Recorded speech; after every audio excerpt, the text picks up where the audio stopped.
मतलब टोटल जो स्पीशीज़ है यूनिवर्स के अंदर वो 5 और 30 मिलियंस के दरमियान है, जिसमें से अबाउट 2.5 मिलियन जो है वो आइडेंटिफाइड हो चुकी हैं।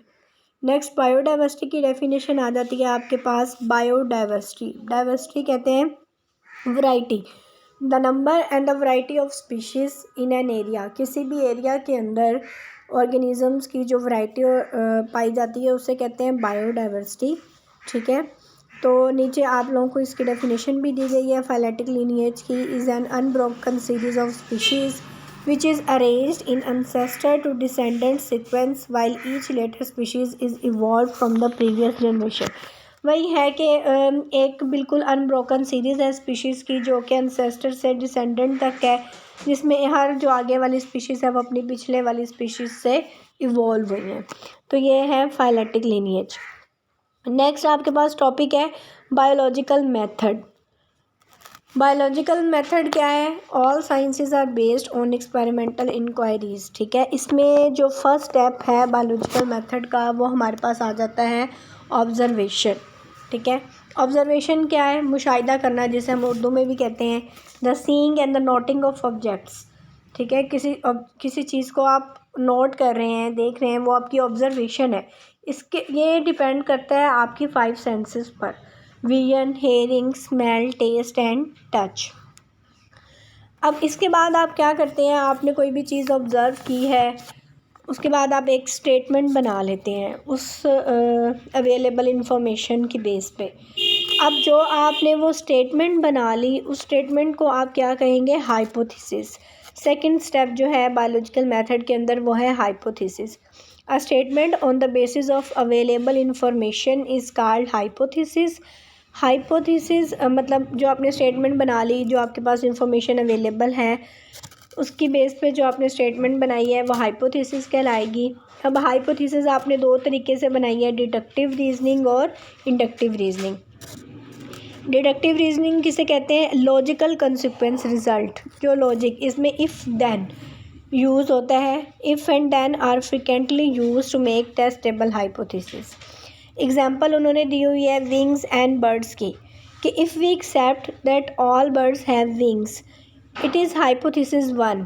सो स्पैरोज़ आर बर्ड्स, कि अगर हम ये कहें कि सारे परिंदों के पर होते हैं तो स्पैरो भी क्या है? बर्ड है। चिड़िया भी एक परिंदा है। तो यह एक हाइपोथेसिस होगी आपकी। It is hypothesis 2। If we know sparrow is a bird then we will say eagle, parrot, hawk and crow are also birds. अगर हम ये कहें कि स्पैरो, हम जानते हैं कि स्पैरो एक बर्ड है, तो हम कह सकते हैं कि जो ईगल है, पैरट है, ये भी सारे बर्ड्स हैं। तो इससे हम इंड्यूस, इधर से हम नतीजा निकाल लेंगे कि समझ लो सारे जो परिंदों के पर होते हैं। तो अब इसमें क्या हुआ? फर्स्टली जो हमने बात की थी कि अगर तमाम परिंदों के पर होते हैं तो चिड़िया भी एक परिंदा है। तो ये हमारे पास क्या होगी? Deductive reasoning. ठीक है, ये मूव कर रही है फ्रॉम जनरल टू स्पेसिफिक।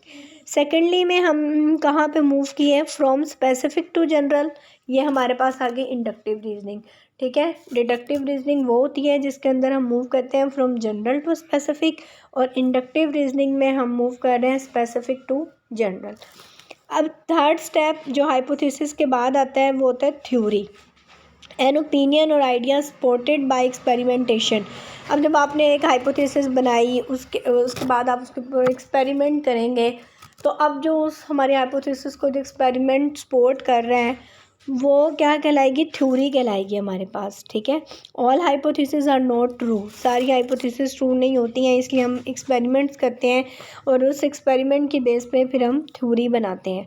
और थ्योरी के बाद जो अगला स्टेप होता है वो होता है लॉ। ठीक है, द यूनिफॉर्म और the constant fact of nature.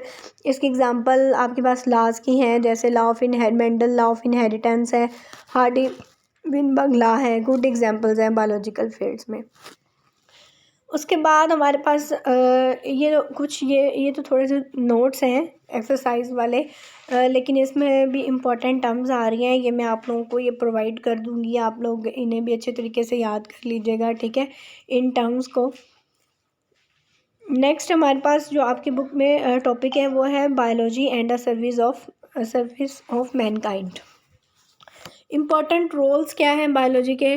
ये इसके रोल है इम्प्रूवमेंट ऑफ हेल्थ में भी, डिसीज़ को क्योर करने में by gene therapy, chemotherapy, radiotherapy.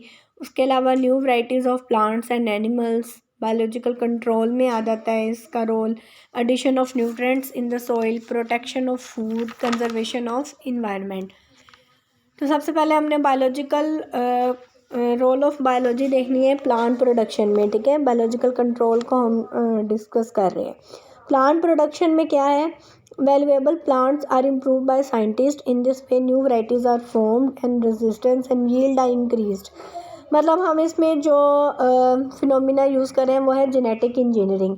Genetic engineering किसे कहते हैं, manipulation of genes by man. मतलब कि आपने कोई भी डिज़ायर्ड जीन सेलेक्ट की है किसी ऑर्गेनिज्म में से, फिर उसको एक प्लांट से दूसरे प्लांट के अंदर आपने ट्रांसफ़र कर दिया, तो ये अपने डिज़ायर रिज़ल्ट लेने के लिए, तो ये टेक्निक कौन सी है, जेनेटिक इंजीनियरिंग। अब जिस प्लांट के अंदर आप जीन इनकॉर्पोरेट कर रहे हैं वो प्लांट्स क्या कहलाएंगे, ट्रांसजेनिक प्लांट्स।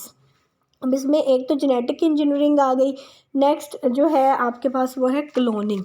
क्लोनिंग किसे कहते हैं, ये एक एसेक्सुअल रिप्रोडक्शन है इन विच सिमिलर सेल्स, ठीक है, जिसके अंदर सिमिलर सेल्स या ऑर्गेनिजम्स प्रोड्यूस होते हैं। नेक्स्ट हमारे पास आ जाता है बायोलॉजिकल कंट्रोल। बायोलॉजिकल कंट्रोल क्या प्रोसेस है, by which harmful organisms are destroyed by the other living organisms, जिसके अंदर हम हार्मफुल ऑर्गेनिजम्स को डिस्ट्रॉय करते हैं अदर लिविंग ऑर्गेनिजम्स के ज़रिए, उसे कहते हैं बायो कंट्रोल। तो इसमें पहले इसके अंदर हम कुछ बैक्टीरिया यूज़ करते हैं और इन बैक्टीरिया को क्या कहते हैं, biopesticides. These modern ways are useful, ये मॉडर्न वेज जो है यूज़फुल है प्लांट्स के लिए।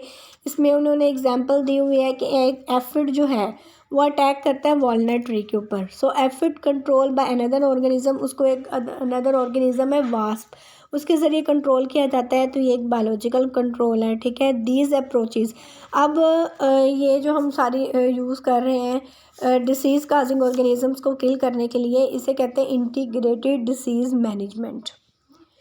अब उसके बाद सॉइल फर्टिलिटी का ज़िक्र है। इसमें improvement, some nutrients are necessary for soil, ठीक है, कुछ न्यूट्रिएंट्स जो होते हैं वो सॉइल के लिए नेसेसरी होते हैं, प्लांट्स उनके बगैर जो है वो ग्रो नहीं कर सकते।